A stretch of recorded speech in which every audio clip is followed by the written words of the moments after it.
38-year-old Dewanda Dagen allegedly shot and killed her boyfriend and then turned a gun on herself. We have some breaking news out of the Englewood neighborhood where a 38-year-old woman and 44-year-old man are dead after a shooting right near 66th and Normal. This happened. Get with me. 100% my sister was a victim. 100% victim. I'm holding victim paperwork. Victim. My little sister would have called her brother. No matter what. If she chose to do whatever, she'd have called me first. 66th and Normal. This happened around 2:30 this morning. Police say the man and woman were both pronounced dead at the scene and a weapon was recovered. They're now investigating exactly what happened. Stay tuned as we reveal everything about this case. Drop a comment and let me know what you think about this story. Welcome to our channel. Make sure to hit the subscribe button. Like and share this video to help raise awareness and spread caution. Let's begin.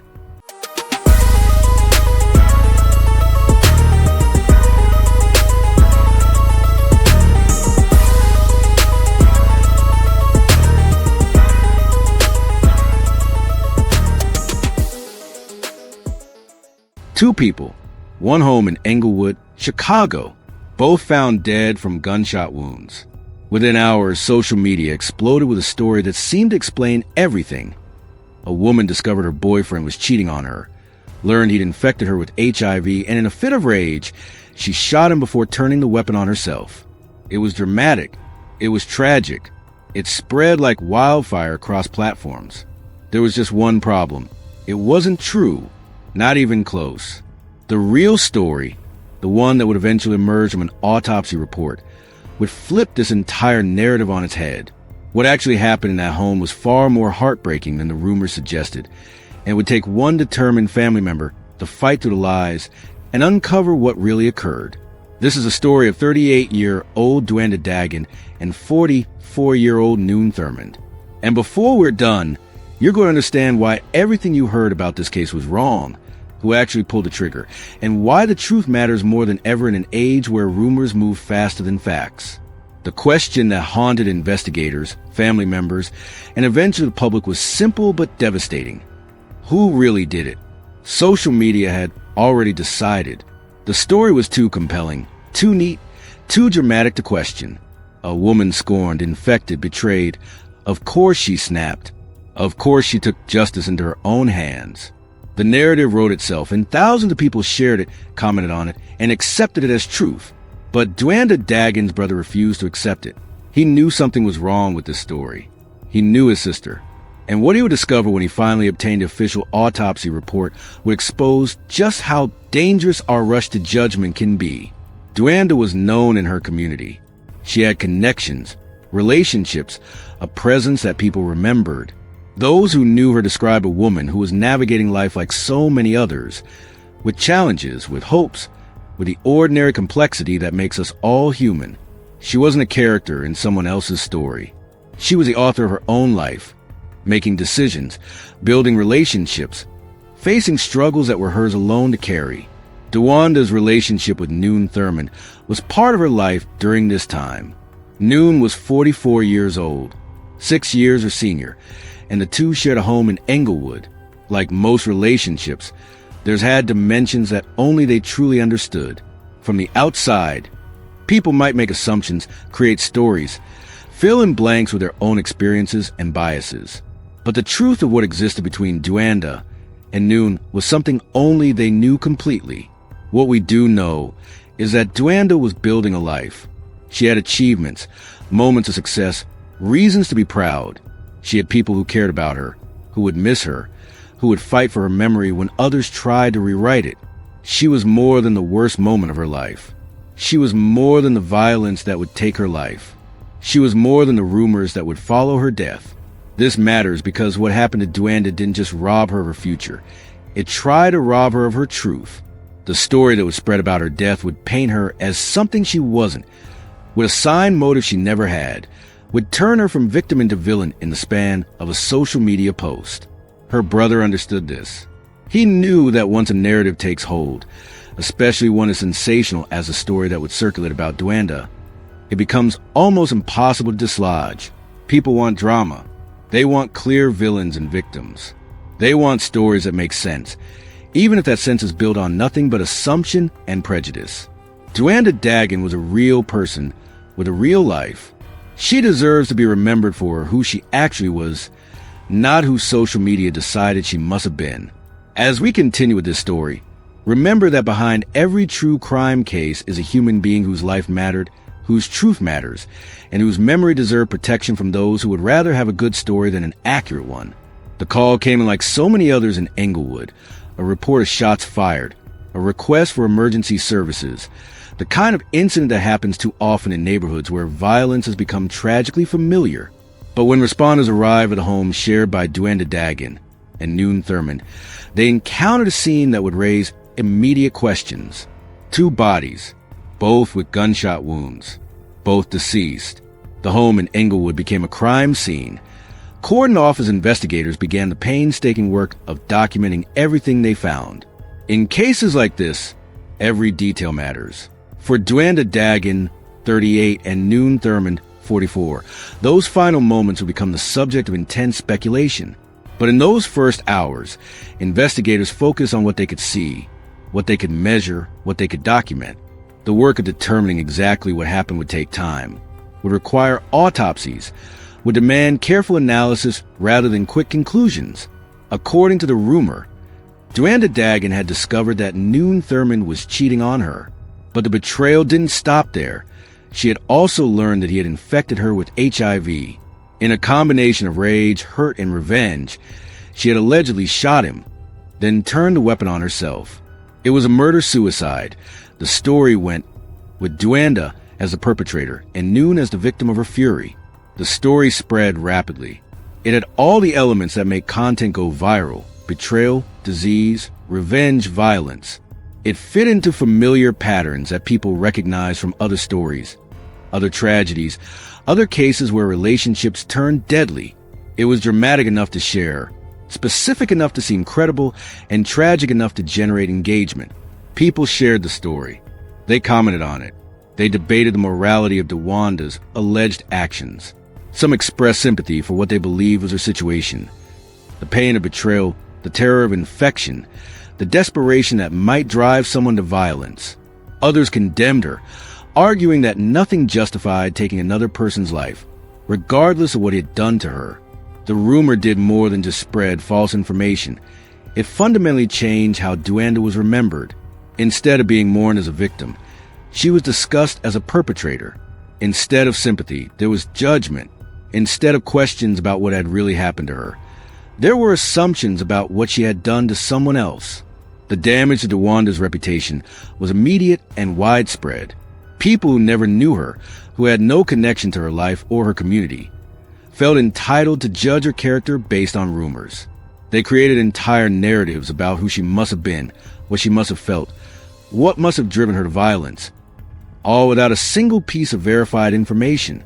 While social media was busy deciding what had happened, Dewanda Dagen's brother was living with a certainty that something was terribly wrong with the story being told about his sister. He knew Dewanda.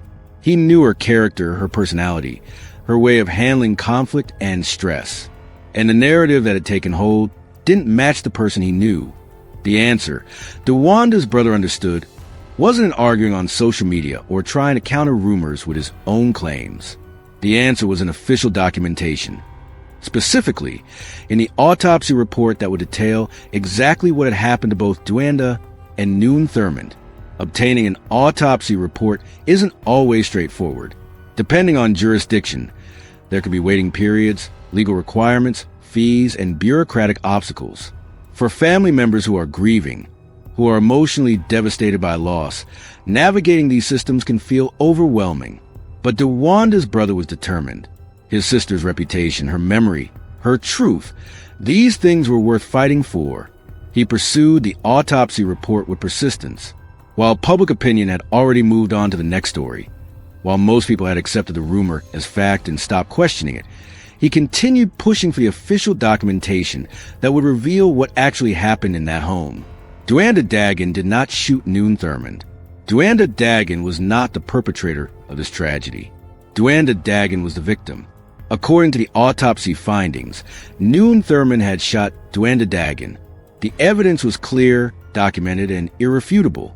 The trajectory of the bullets, the nature of the wounds, the forensic details that only a medical examiner could properly interpret. All of it pointed to one conclusion. Noon had been the shooter. Dewanda had been shot by her boyfriend. After shooting Dewanda, Thurmond had then turned the weapon on himself. This was indeed a murder-suicide, but the roles were reversed from what social media had claimed. The man everyone had assumed was a victim of his girlfriend's rage had actually been the perpetrator of violence against her. But the autopsy report revealed something else equally important. There was no confirmed evidence supporting the claims about cheating or HIV infection. The entire foundation of the rumor, the alleged motive that had made the false story seem plausible, had no verified basis.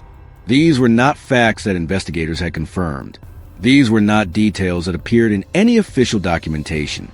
They were simply assumptions that had been added to the story to make it more dramatic, more shareable, more sensational. The actual motive, as much as investigators could determine, was jealousy on Noon's part, not revenge for cheating and infection on Dewanda's part, jealousy from Noon. The emotions, the rage, the violence, all of it came from him, not from her. This revelation completely inverted the narrative. Every post that had condemned Dewanda was wrong. Every comment that had debated whether her actions were justified was based on fiction. Every share that spread the story of her revenge was spreading a lie. Dewanda Dagen had not taken anyone's life. Her life had been taken from her. For Dewanda's brother, this was vindication, but vindication that came with profound grief. He had been right about his sister. He had been right to question the rumors. He had been right to fight for the truth. But being right didn't bring Dewanda back. It didn't undo the violence she had experienced. It didn't erase the months of watching his sister be slandered online while he worked to prove what he knew in his heart. He made the autopsy findings public, sharing them to correct the record and restore his sister's reputation. He spoke about what the report revealed, emphasizing that Dewanda had been the victim, not the perpetrator. He pushed back against the narrative that had taken hold, using official documentation to prove that everything social media had believed was wrong. Man, y'all know goddamn well I was coming. I was coming.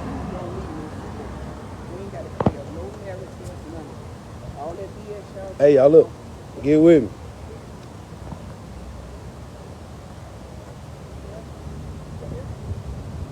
Get with me. 100% my sister was a victim. 100% victim.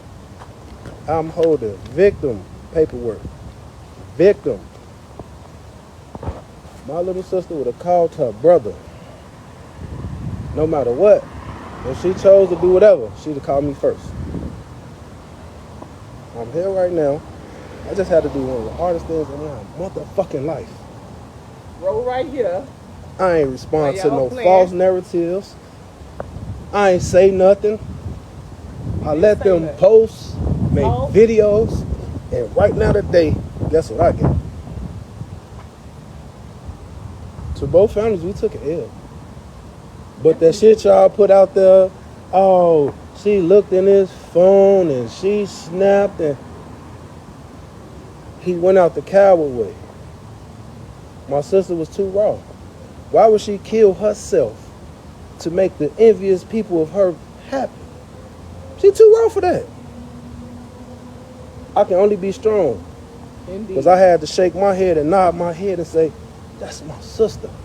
That's her. Everybody that know me personally know the only reason I'm mad.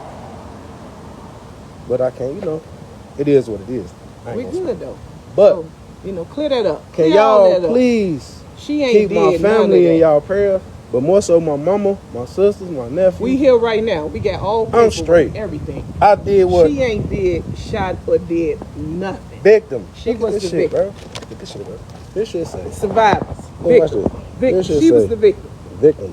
Where my damn thing is so I can flip it. Flip it. Oh, I'm good. Victim. 100% victim. Victim. Not suicide, murder, Just had to suicide, all that. identify my baby. I had to identify my baby. She can't call her brother. They took that shit. Make sure they post this. Post this. Cause when it was on y'all to say it was us, it was cool. It was cool. And I'm still not mad. I'm mad cause I can't do shit. And she still look good. Still killing motherfuckers. He didn't hurt that pretty face. See what I'm saying? I can't even cry no more. I'm happy. I'm so motherfucking happy. Y'all know where I'm gonna be at. Pull up. We at Abby's. You know what? Matter of fact, you know what? We gonna cook. We gonna be at my sister's house. See what I'm saying?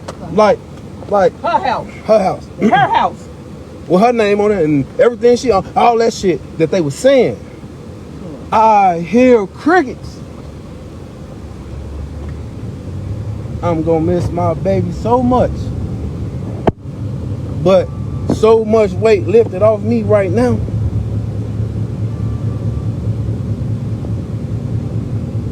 I'm still numb, I'm still in. But that right there just made me feel better. I can go hug my mama. She sent me. She said, I can't do it, son. I can't do it. They forced me to do the craziest, hardest shit of my life. I lost a homie in front of me. His brother became her best friend. That boy broke me down. I ain't mad no more.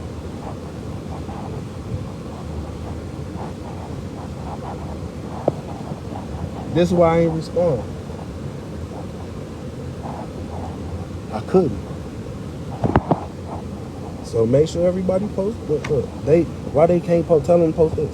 Tell them what's going on. Post it. I got victim, 100% victim.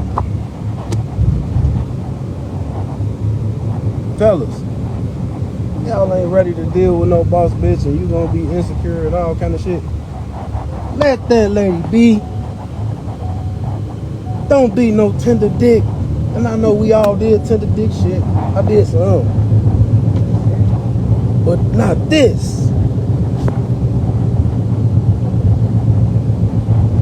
I love every motherfucker that put all 5,000 of y'all that pulled up on me.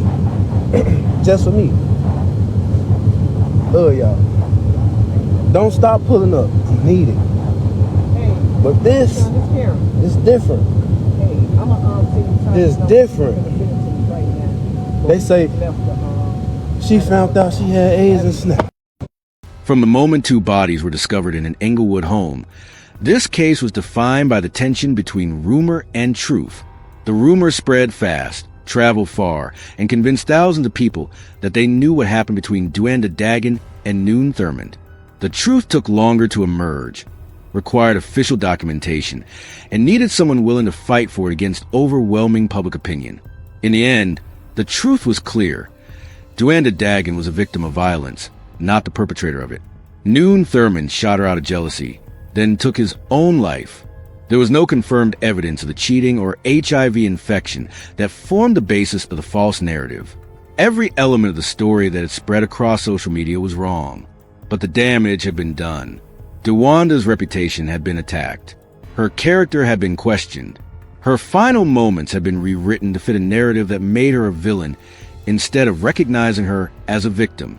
Even with the autopsy report public, even with her brother's advocacy, even with the official record correcting the lies, there's no way to know how many people still believe the false version of this story.